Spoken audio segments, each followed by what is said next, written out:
É o livro mais vendido no mundo. Certamente deve existir um exemplar em cada casa deste planeta.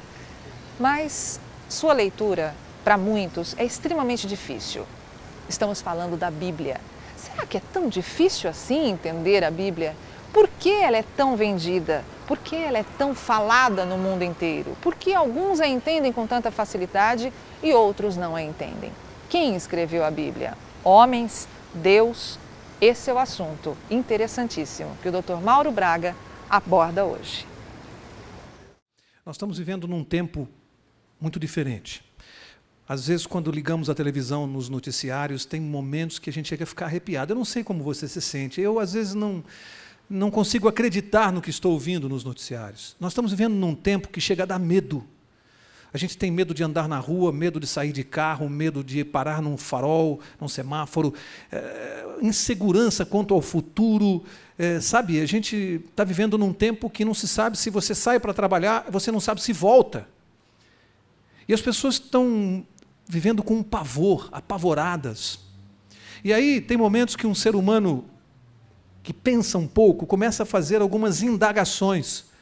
Às vezes, quando somos mais jovens, não nos preocupamos muito com as coisas, mas quando a idade vem vindo, o homem começa a se perguntar, a se fazer algumas perguntas fundamentais sobre os mistérios da vida. Por exemplo, de onde eu vim? Para onde eu vou? O que acontece depois da morte? Deus existe? Por que o mal tomou conta da terra? Por que nasce criança aleijada? Por que nasce cego, surdo, mudo? São indagações que nós temos que responder. E o diabo? Ele existe ou ele é fruto da nossa imaginação? E aí, a questão é a seguinte: onde buscar as respostas dessas perguntas? Onde buscar? Onde estão estas respostas fundamentais? Será que a verdade, por acaso, estaria assim? Você pode pegar as páginas amarelas e procurar lá a verdade nas páginas amarelas. É lá que você vai encontrar a verdade? Será que você abre lá e vai achar a verdade entre veículos e verduras? É lá que está a verdade?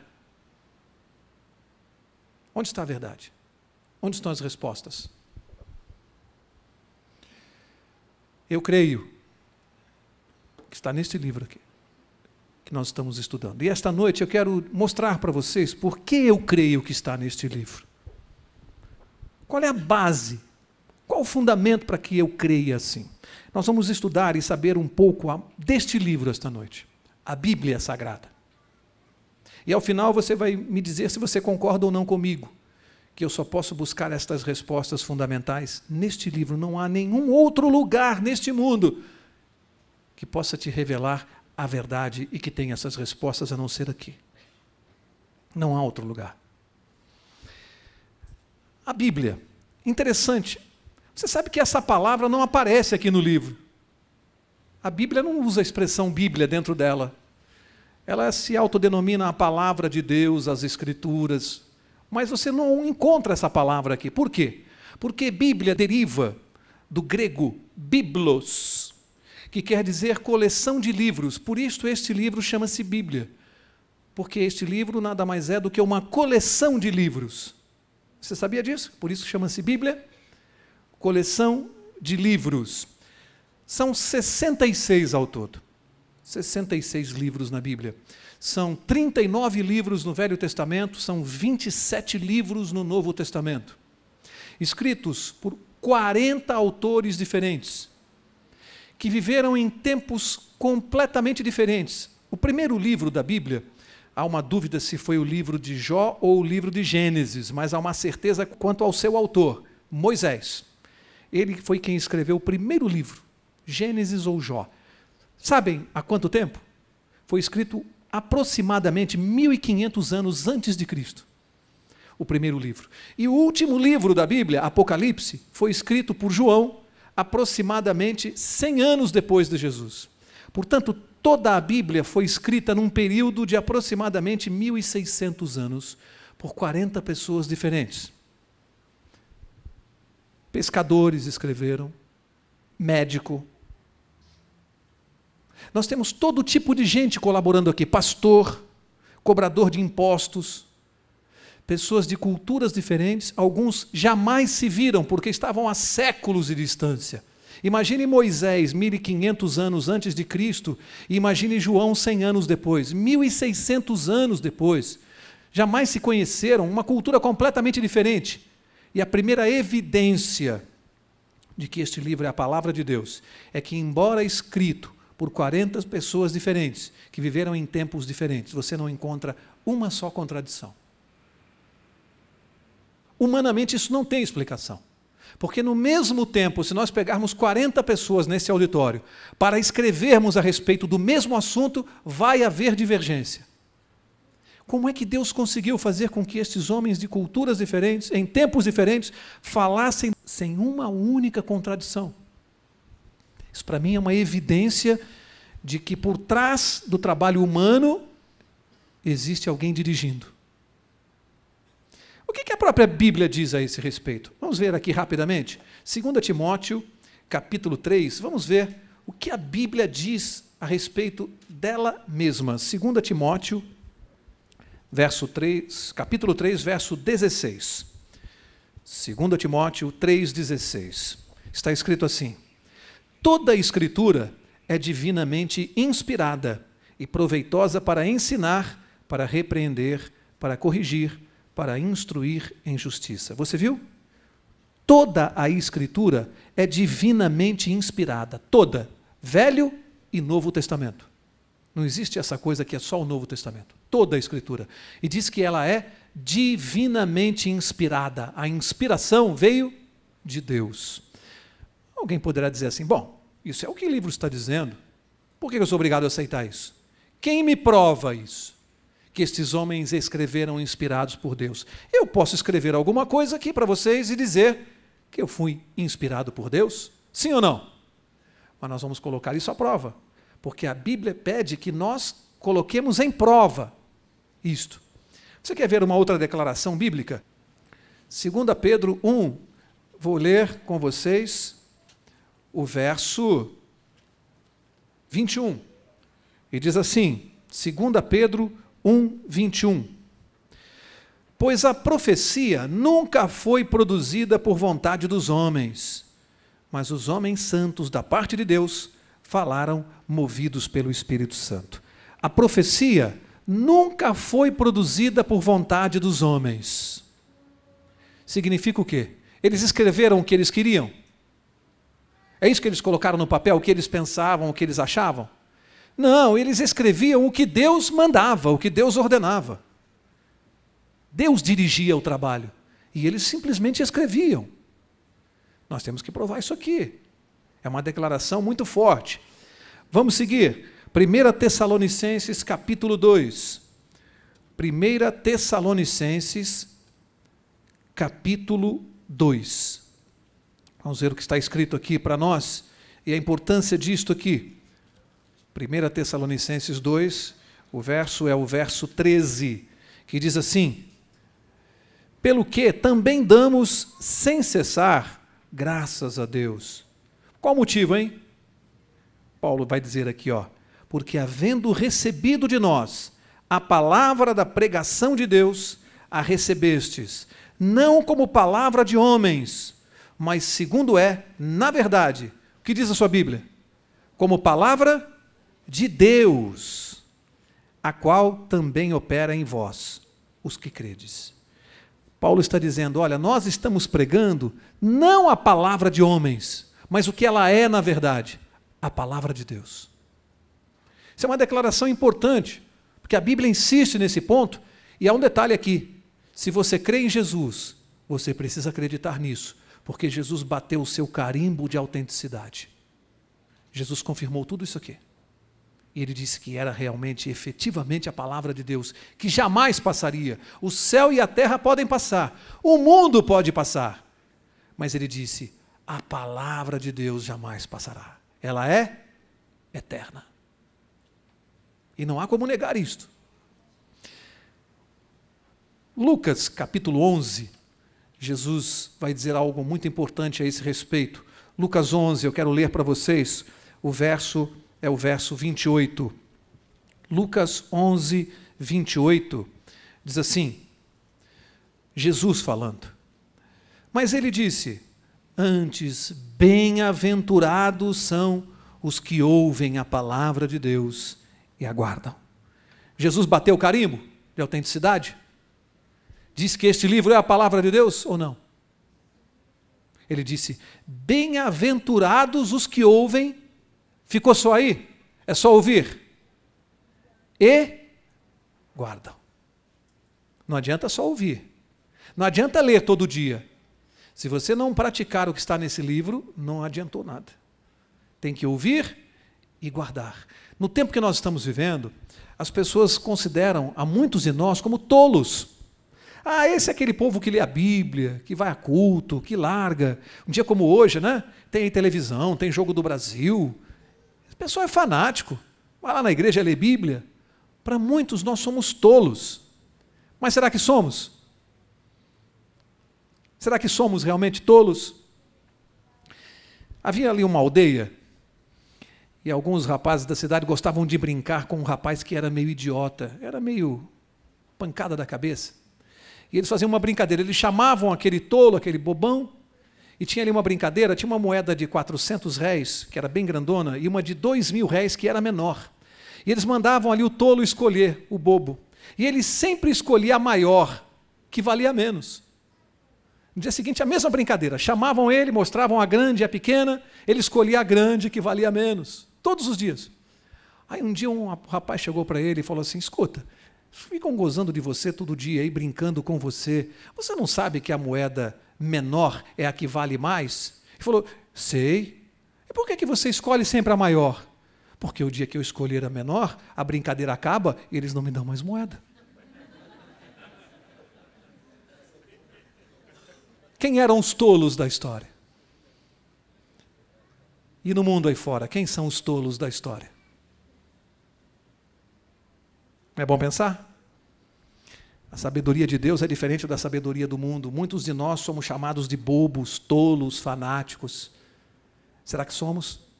Ou somos sábios de acordo com a palavra de Deus? Porque temos a sabedoria de Deus. Não é bom pensar? Olha, vou dar mais uma evidência para vocês de que este livro é efetivamente a palavra de Deus. Vamos para as profecias. E aqui a coisa fica fantástica, porque a Bíblia manda provar se é realmente a palavra de Deus. E eu vou mostrar algumas coisas e você vai ter que responder se algum ser humano tem condição de escrever isto aqui. Vamos ver? Abra o seu livro em Isaías, capítulo 46. Isaías, capítulo 46. Tem uma declaração aqui muito importante. Isaías 46, verso 9, que diz assim, lembrai-vos das coisas passadas da antiguidade. Eu sou Deus e não há outro. Eu sou Deus e não há outro semelhante a mim. Preste atenção. Eu anuncio o fim desde o princípio, desde a antiguidade as coisas que ainda não sucederam. Eu digo, o meu propósito subsistirá e farei toda a minha vontade. Sabe por que essa declaração da Bíblia é importante? Porque a Bíblia está dizendo para mim e para você uma coisa. Deus, Ele não adivinha o futuro. Esse livro não é um livro de adivinhação. Ele não adivinha. Ele revela.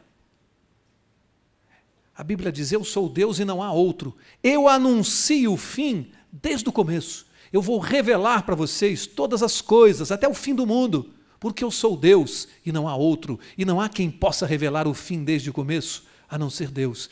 Não é um processo de adivinhação. Não, Deus não adivinha coisa nenhuma. Ele revela. Ele conta. Será assim. E será que acontece mesmo o que ele revelou nesse livro? Vamos ver se essa declaração é verdadeira, se ele é mesmo o Deus e não há outro. Vamos ver algumas revelações. Se eu fosse contar todas, nós ficaríamos aqui 5 meses para ler todas as revelações de Deus que se cumprem. Eu vou mostrar só algumas. Abre lá no livro de Ezequiel, um pouquinho à frente de Isaías, você vai ter lá o outro profeta, Ezequiel. Abre lá e vamos ver aqui uma profecia fantástica. Ezequiel, capítulo 26. Ezequiel 26. Essa profecia foi dada para a cidade de Tiro. Tiro era uma cidade da antiga Fenícia, um dos primeiros povos que existiram, lá no Oriente Médio. E Tiro era conhecida por ser uma cidade de muita maldade. Uma das cidades mais violentas e maldosas que já existiram era Tiro. E Deus fez uma profecia contra esta cidade. Olha a profecia que Deus fez. Ezequiel 26, verso 7. Pois assim diz o Senhor Deus. Quem que está falando? É o profeta ou Deus? O profeta só escreveu, mas ele mesmo diz, olha gente, não sou eu que estou dizendo, assim disse Deus, ele me mandou escrever. E eu vou escrever. E ele diz o quê?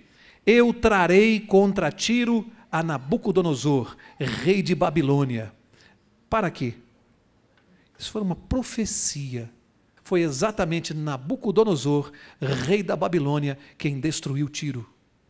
Como o profeta poderia saber? Mas ele não falou só isso aqui. Ele escreveu outras coisas. Olha o verso 14. Ele diz assim, farei de ti uma penha descalvada, e virás a ser um enxugadouro de redes, de pescaria. Nunca mais serás edificada, pois eu, o Senhor, o falei, diz o Senhor Deus. Eu, Deus, estou dizendo, nunca mais esta cidade será reedificada. Quantas chances você acha que teria de Tiro ser reconstruída ao longo dos séculos? Pois nunca mais esta cidade se levantou. Até os nossos dias. Não existe mais esta cidade. Porque eu, o Senhor, Deus, disse. E vai ser assim. E o homem não conseguiu mudar isto. Como o profeta poderia dizer isto? Como ele poderia saber isto? A não ser que um Deus, o verdadeiro Deus, dissesse a ele, escreva aí o que eu vou fazer cumprir. E será assim, porque eu disse que vai ser assim. Você quer ver uma outra profecia fantástica? Jeremias capítulo 50.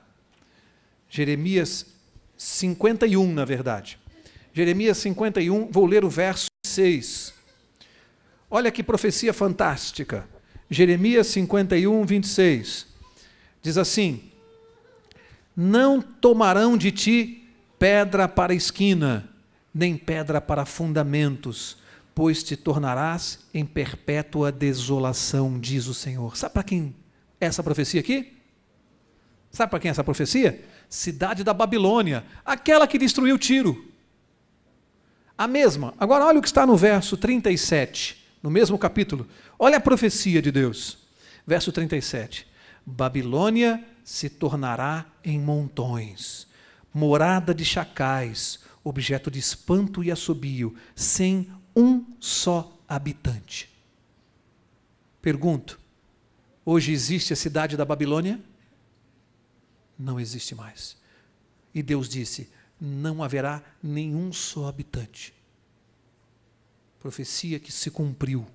Que homem, há tantos séculos atrás, poderia dizer isto? A não ser que haja um Deus conduzindo esse trabalho. Vocês percebem? Não são algumas profecias que Deus acertou. Não. Ele não errou nenhuma. Este é o problema. O problema é que ele não errou nenhuma. Então eu preciso começar a prestar atenção nesse livro. Vamos ver o que Deus disse para Israel? Levítico 26. Vamos ver qual foi a profecia de Deus para o povo de Israel. Levítico 26, vou ler o verso 33. Levítico 26, 33. Diz assim, agora Deus se dirigindo a Israel. Diz assim, espalhar-vos-ei por entre as nações, desembainharei a espada atrás de vós, a vossa terra será assolada e as vossas cidades ficarão desertas. Sabe o que Deus disse para o povo de Israel? Deus disse assim, este povo vai perder a sua nação, eles vão se espalhar por toda a terra, mas não terão mais uma pátria. E ele diz que a espada estará contra eles. Você conhece algum povo neste mundo mais perseguido do que os judeus? Onde está a nação israelita? Impressionante isto. Agora vamos para a ciência. Isaías capítulo 40. Mais uma declaração bíblica que a ciência teve que correr atrás. Isaías 40. Detalhe, vou dar a data. O profeta Isaías viveu e escreveu isso aqui aproximadamente no ano 790 antes de Cristo. 790 antes de Cristo, aproximadamente. O que Isaías escreveu? Ele escreveu assim, Isaías 40, verso 22. Ele escreveu assim, referindo-se a Deus: Ele está assentado sobre o círculo da terra, cujos moradores são para ele como gafanhotos. Por que essa declaração profética é fundamental e importantíssima? A ciência dizia que a terra era quadrada. A descoberta de que a Terra era redonda foi feita agora, pouco tempo atrás, aproximadamente, eu não me lembro mais de história, 1400 e pouco, né? Aquelas viagens de circunnavegação. Eles imaginavam que iam de navio assim e a Terra, como era quadrada, o navio ia cair. Até que descobriram que não, que dava para dar a volta à Terra. O homem descobriu isso agora, ano de 1400 e pouco, se não me falha a memória. Não tomem essa declaração como data verdadeira, mas eu sei que faz pouco tempo. Mas antes de Cristo, um profeta de Deus disse assim: a terra é redonda. Quem revelou para ele? Quem contou para ele que a terra era redonda? Se o homem e a ciência não sabiam disso, como um ser humano podia dizer isto? Mais uma declaração de Deus. Ele está dizendo assim: olha, gente, presta atenção, sou eu que estou falando. Deus está dizendo assim, sou eu, o próprio Deus. Eu estou cochichando para vocês cristãos, vocês são privilegiados, porque para vocês eu conto tudo. Deixa a ciência, vai demorar muito tempo para descobrir, mas para vocês eu vou contar já. Sou eu, Deus, revelando. Quer mais uma declaração da ciência? Que a ciência ficou de boca aberta? Quer ver mais uma? Jó, livro de Jó. Vai no capítulo 26. Vem comigo no capítulo 26 de Jó. Detalhe, livro de Jó foi escrito aproximadamente 1500 anos antes de Cristo. Prestem atenção na data.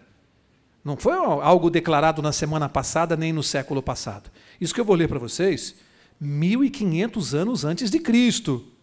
Ou seja, essa declaração tem aproximadamente 3500 anos de idade, isso que eu vou ler para vocês. Olha o que está escrito aqui, Jó 26, verso 7, referindo-se a Deus. Diz assim: Ele estende o norte sobre o vazio, suspende a terra sobre o nada. Deus disse assim, olha, a terra está suspensa sobre o nada. Você já viu isso? Como é que Deus pendura? Quantas trilhões de toneladas você imagina que pese a terra? Quanto você imagina que pesa a terra? Quantos trilhões de toneladas?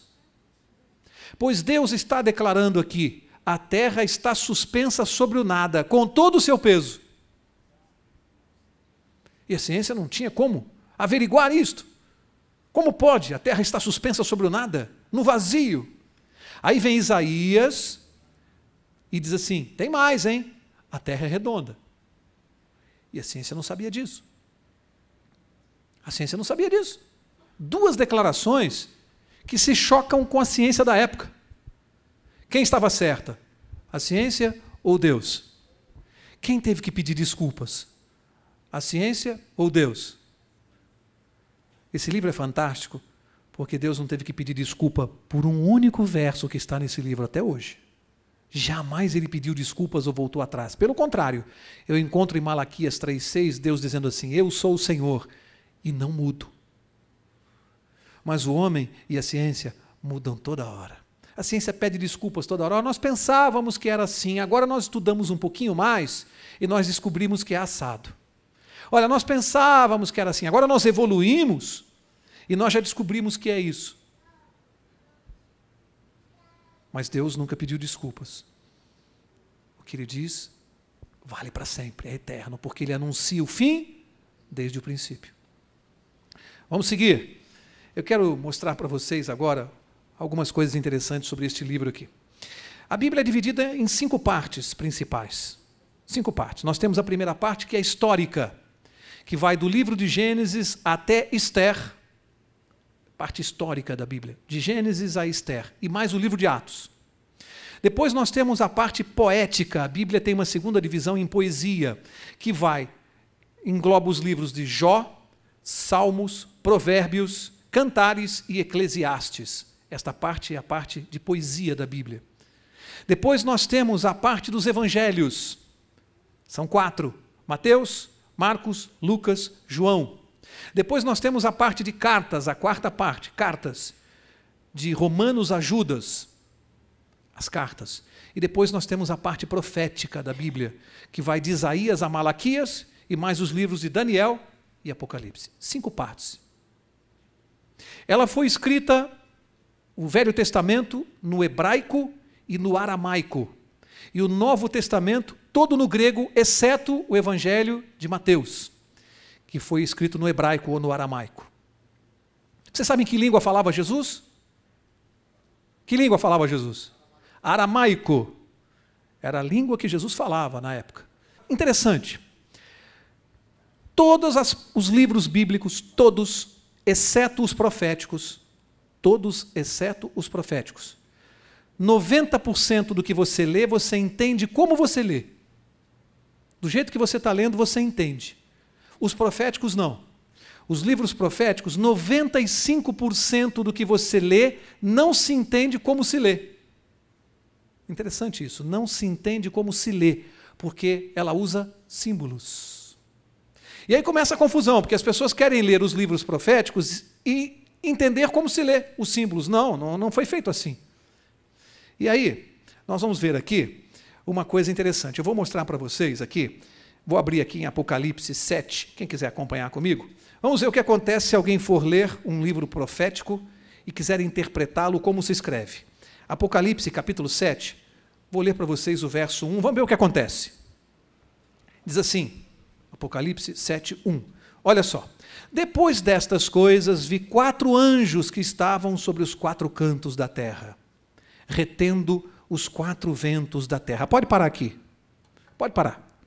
A Bíblia aqui está dizendo 4 anjos nos 4 cantos da terra e anjos retendo os 4 ventos. Veja, se eu for entender de forma literal, eu estaria entendendo que a terra seria quadrada, né, os 4 cantos da terra. E estaria dizendo que os anjos estão segurando os ventos. Dá para segurar o vento? Portanto, isso aqui não pode ser uma interpretação literal. Isso aqui são símbolos. E você vai precisar compreender os símbolos. Porque os livros proféticos, 95% do que se lê, não se entende como se lê. Vou dar mais um exemplo. Apocalipse, capítulo 12. Apocalipse 12, verso 1. O que diz Apocalipse 12, 1? Olha só. Viu-se um grande sinal no céu. Uma mulher vestida do sol, tendo a lua debaixo dos pés e uma coroa de 12 estrelas sobre a cabeça. Alguma vez você já viu uma mulher assim? Uma mulher vestida do sol, com a lua debaixo dos pés, com uma coroa de estrelas na cabeça. Você já viu alguma mulher assim? Você não viu porque não existe. Porque essa linguagem aqui, ela é simbólica. Estes símbolos têm significados. Vou ler mais um. Apocalipse 13, verso 1. Olha o que diz. Diz assim: E eu vi subir do mar uma besta que tinha 10 chifres. Para quê? Ele viu subir do mar uma besta que tinha 10 chifres. Onde você viu isso? Isso é espantoso, né? O que ele está falando aqui? Uma besta com 10 chifres, uma besta saindo do mar? A linguagem é toda simbólica. Agora, nós vamos recorrer a uma tabelinha de conversão profética que vai nos ajudar, feita pela própria Bíblia. Olha só. O que quer dizer animal em profecia? Rei, reis ou reino. Você vai encontrar isso em Daniel, capítulo 7, versos 17 e 23. A própria Bíblia diz que animal em profecia são rei, reis ou reino. Mulher, o que significa? Igreja. Isso está em Efésios, capítulo 5, verso 23. Na Bíblia está escrito isso. O que significa água em profecia? Povos. Está em Apocalipse 17, 15. O que significa um dia em profecia? Um ano. Isso está em Ezequiel 4, versos 6 e 7. Ventos. O que significa em profecia? Guerras. Isso está em Jeremias, capítulo 51, versos de 1 a 5. Chifres. O que significa em profecia? Chifres significa poder, rei ou reino. Está lá em Apocalipse 17, 12. Cauda, o que significa cauda em profecia? A cauda do dragão significa falso profeta. A cauda do dragão significa falso profeta. Isaías 9,15. O que significa dragão? Satanás, o diabo. Apocalipse 12, 9. Eu vou repetir assim, o que significa dragão? Fala bem baixinho, não pode dar muita moral. Diabo, Satanás. Agora, o que significa cordeiro? Fala bem alto. Jesus. Jesus Cristo. Agora a gente fala alto. João, capítulo 1, verso 29, o Cordeiro de Deus, que tira o pecado do mundo. O que significa estrelas em profecia? Mensageiros. Isso está em Daniel 12, verso 3 e Apocalipse 12, verso 4. Agora nós vamos ler Apocalipse 13, 1, usando a tabelinha. Vamos usar a tabelinha. E agora vamos ver como é que fica esse verso aqui. Apocalipse 13, 1. Eu vi subir do mar. O que é mar? O que é mar? Povos. Uma besta. O que é besta?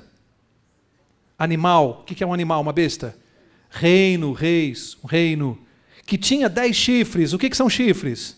Poder. Então, como é que fica este verso agora que nós lemos? Fica assim, eu vi subir entre os povos, sair do meio dos povos, um reino que tinha muito poder. A própria Bíblia. Ninguém está inventando. A linguagem é simbólica. Mas quando você conhece os símbolos, aí você entende o que o profeta está falando. Aí surge uma pergunta. Muita gente já me fez essa pergunta. Mas, Mauro, por que então que Deus já não fez a revelação escrevendo lá poder, reino? Por que escrever de uma maneira que as pessoas não entendem? Não é uma boa pergunta? Vocês querem a minha resposta? Digam assim, não. Queremos a resposta de Jesus. Vamos ver o que Jesus respondeu para essa pergunta? Por que isso foi assim? Lucas capítulo 8. Vamos ver o que Jesus explicou para nós. Por que foi assim? Por que Deus inspirou esses profetas a escreverem pelos símbolos? Lucas 8, vamos ler o verso 10. Lucas 8, 10, olha o que Jesus disse. Ele lhes disse, a vós é dado conhecer os mistérios do reino de Deus, mas aos outros fala-se por parábolas, para que vendo não vejam e ouvindo não entendam. O objetivo qual era? É que na época em que isso foi escrito, aqueles que perseguiam os cristãos não entendessem. Se eles entendessem que essas profecias se referiam a eles, o que eles iam fazer? Destruir a Bíblia. Então Jesus disse assim, para que vendo não vejam, para que não entendam. É para eles não entenderem mesmo. Por isso, a vocês, meu povo, vocês entenderão. Eu vou prover meios para vocês entenderem. Mas aqueles, os ímpios, não conseguem entender a linguagem profética. Deus é sábio, encontrou um jeito de se comunicar conosco, de tal maneira que não haja interferência daqueles que têm o coração duro e não conhecem a palavra de Deus. É um código conosco.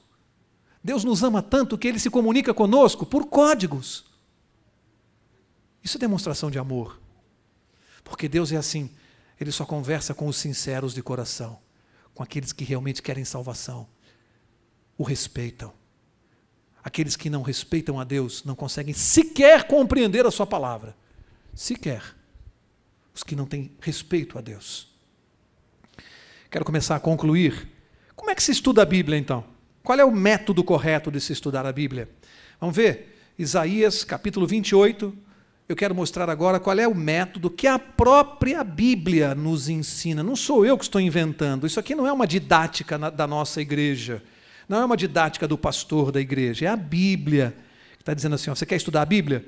Faz desse jeito aqui, senão você vai ter dificuldade. Ela diz assim, Isaías 28, vou ler o verso 9. Isaías 28, 9, diz assim, a quem se ensinaria o conhecimento? Uma boa pergunta.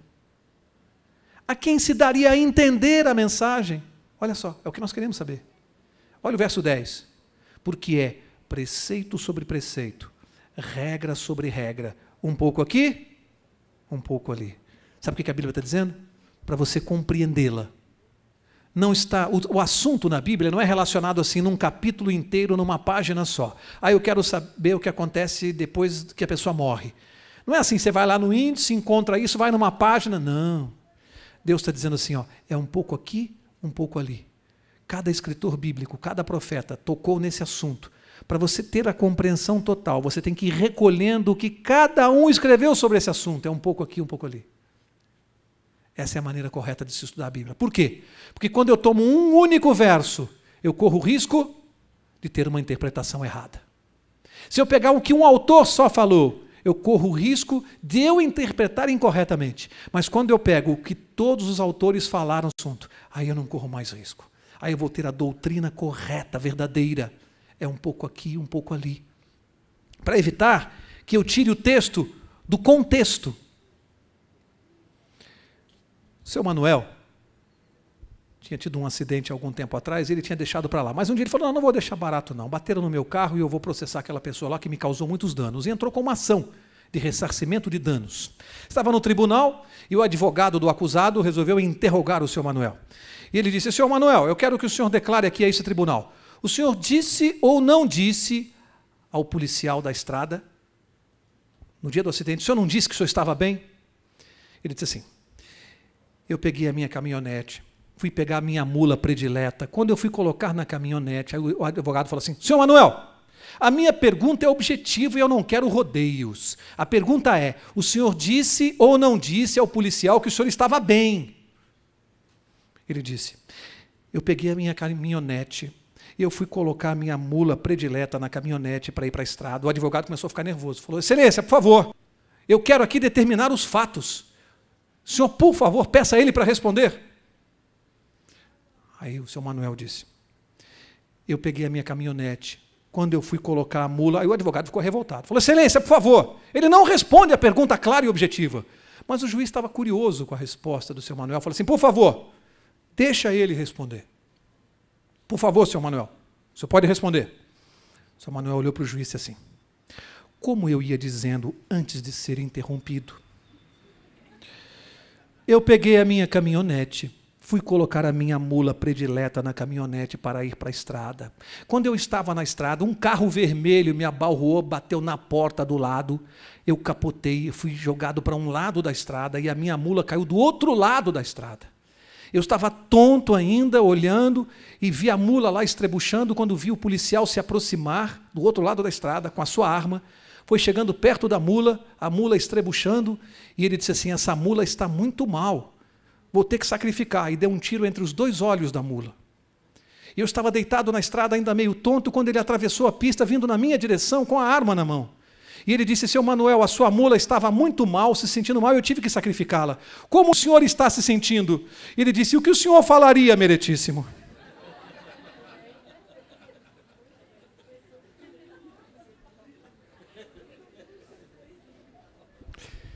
Não depende do contexto? Você pode extrair um verso do contexto?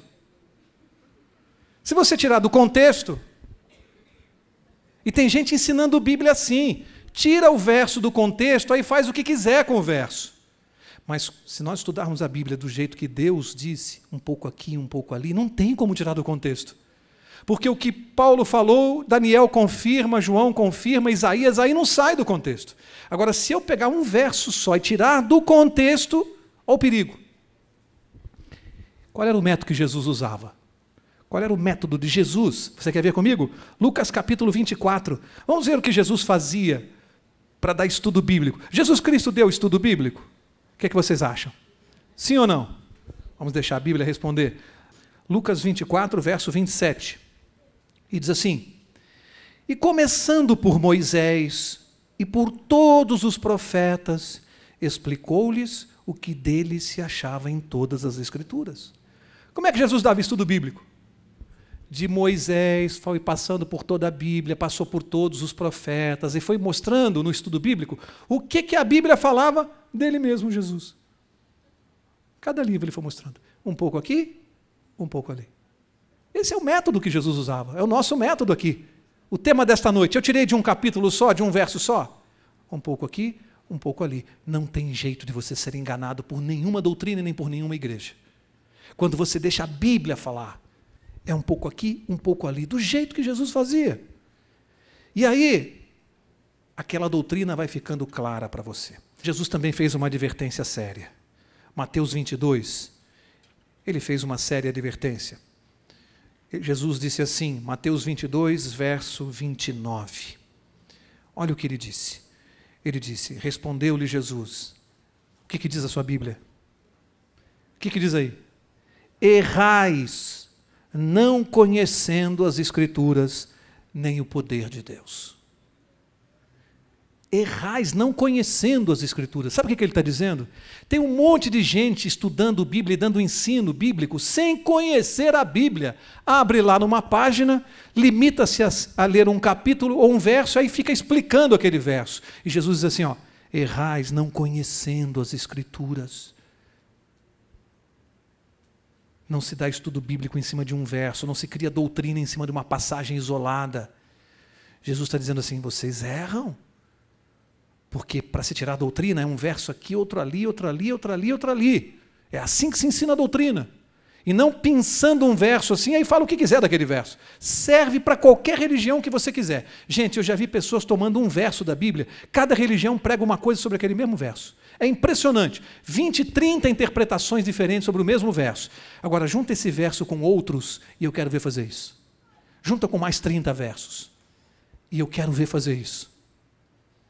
Tenta mudar o sentido, quando você junta mais 30 que falam do mesmo assunto. Você não vai conseguir. Olha, e aqui falou, não conhecendo as Escrituras, nem o poder de Deus. E esta é mais uma evidência bíblica de que esta é a palavra de Deus. É o poder de Deus. Você conhece algum outro livro neste mundo que faça um alcoólatra deixar de beber? Um drogado deixar de usar droga, um assassino deixar de matar, inimigos se tornarem amigos, que transforme a vida das pessoas? Você conhece algum outro livro? Porque esse livro diz que há o poder de Deus, poder transformador. É uma evidência forte de que é a palavra de Deus. Esse livro não se prova que ele é de Deus por argumentos, é pela experiência. Tenha você a sua experiência com este livro. Depois você vai vir contar aqui se ele é ou não a palavra de Deus. Não é por argumentos. É pela experiência pessoal com este livro. Um jovem, um dia foi pegar a Bíblia que a mãe tinha comprado para ele, e ele nunca abriu. Um dia estava passando dificuldade, ele foi lá abrir aquela velha Bíblia que a mãe tinha deixado para ele, e tinha um bilhete da mãe lá dentro. Sabe o que estava escrito na Bíblia dele? A mãe escreveu um bilhete assim, filho, este livro o afastará do pecado, ou o pecado o afastará deste livro. É isso mesmo. Este livro o afastará do pecado, ou o pecado vai afastá-lo deste livro. O poder transformador de Deus. Não tem como discutir o que este livro faz na vida das pessoas. É impressionante o que acontece na vida das pessoas que têm uma relação sincera com Deus através deste livro, da sua própria palavra. Eu quero terminar lendo o último verso desta noite. Último, Isaías capítulo 53. Isaías 53, olha, impressionante o que este profeta disse. 53, verso 1, o último verso. Isaías 53, 1 diz assim, quem deu crédito à nossa pregação? Pode parar. Sabe o que o profeta está dizendo? E quem deu crédito à nossa pregação? Olha para o mundo aí fora e vê se ele acertou essa profecia. O mundo não dá importância ao que está escrito aqui. Ele perguntou, quem deu crédito? Não levam a palavra de Deus a sério. Nós vivemos num mundo que tem inversão de valores, numa sociedade onde os valores estão de cabeça para baixo. Outro dia eu li uma história que eu achei interessante. Vou me lembrando das coisas assim no meio do caminho. Uma história que eu achei interessante porque eu fiquei pensando, e se no céu fosse assim, hein? Se Deus invertesse os valores, já pensaram como seria o céu se tivesse os mesmos valores nossos? Imagine a seguinte situação, uma figura, uma parábola, tá? É apenas uma imaginação. Imagine que dois sujeitos morreram, tinham o mesmo nome, Joaquim Gonçalves. Um era taxista, moravam na mesma cidade, e o outro era pastor. Chegaram no céu, na hora da entrevista lá, o primeiro foi conversar com São Pedro, e ele disse, eu sou o Joaquim Gonçalves. Aí o São Pedro perguntou, qual dos dois, o taxista ou o pastor? Eu sou o taxista. Ah, então está aqui a sua túnica com esse fio de ouro, o senhor pode entrar, o senhor teve direito aqui ao céu. E ele entrou. Aí chegou, alguns minutos depois chegou o pastor. Seu nome? Joaquim Gonçalves. São Pedro foi lá, ele disse assim, o pastor, ele já se adiantou e falou, o pastor, pois não, está aqui sua túnica de linho. O senhor também teve direito ao céu. O pastor falou, espera aí um pouquinho. Tudo bem, mas eu acho que deve haver um engano. Eu sou o pastor, eu não sou o taxista. Não, mas está tudo certo. Como assim? Eu conheço esse taxista, mora na minha cidade. Ele dirige que nem um maluco. Ele já cansou de bater em muros das casas das pessoas. As pessoas têm pavor quando ele dirige lá. É terrível, ele já foi multado várias vezes, repreendido por policiais. Esse homem é um perigo na cidade. Chega aqui, ele ganha uma túnica com fio de ouro. E eu, pastor, passei 50 anos da minha vida pregando o evangelho e ganho uma túnica de linho. Deve ter havido algum equívoco. São Pedro disse, não houve nenhum equívoco, não. Uma política nova aqui de gestão, uma gestão diferente aqui no céu que nós implantamos, e por essa razão nós mudamos a política aqui. E o pastor ficou olhando e disse, mas eu preguei nos últimos 25 anos a palavra de Deus. São Pedro disse assim, exatamente. Nesses últimos 25 anos, enquanto o Senhor pregava, as pessoas dormiam, e enquanto ele dirigia, as pessoas oravam. É uma gestão por resultados. Agora é por resultados. Vocês já pensaram se no céu fosse assim? Se os valores de Deus fossem como os nossos, gestão por resultados? Graças a Deus que o nosso Deus não é assim. Graças a Deus. O menino estava na sala de aula e o professor era o melhor professor do colégio, muito esperto. E lidava com os alunos com uma psicologia tal, observava tanto os alunos que às vezes ele adivinhava o pensamento de cada aluno. Tem professor que pela convivência ele conhece os alunos. E tinha um aluno lá que falou, não é possível, esse professor ainda vou pegá-lo. E um dia ele combinou com a turma para pegar o professor. A classe toda sabendo. O professor entrou na sala de aula, disse, professor, eu quero fazer um teste com o senhor disse que é muito inteligente, que o senhor pega as coisas no ar, o senhor lê pensamento. Quero fazer um teste com o senhor. Aí ele pôs a mão para trás. Eu quero que o senhor adivinhe o que eu tenho na minha mão. A classe toda sabendo. Aí o professor olhou para ele, ficou olhando bem nos olhos do menino, parou, pensou, olhando nos olhos do garoto. Disse assim, você tem na mão um passarinho. A classe toda ficou parada de boca aberta e o garoto branco.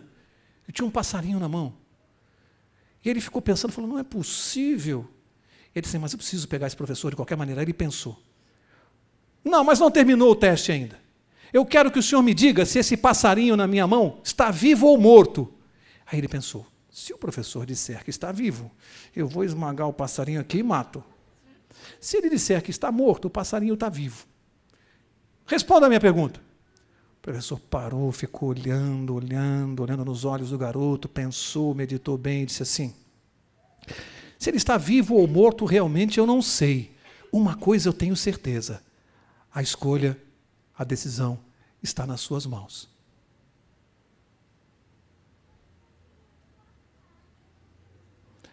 A decisão está nas suas mãos. Você escolhe. Deus também nos diz isso todos os dias. Uma coisa eu sei, Mauro. A decisão está nas suas mãos. Você escolhe o seu destino. Você escolhe o seu livro de cabeceira.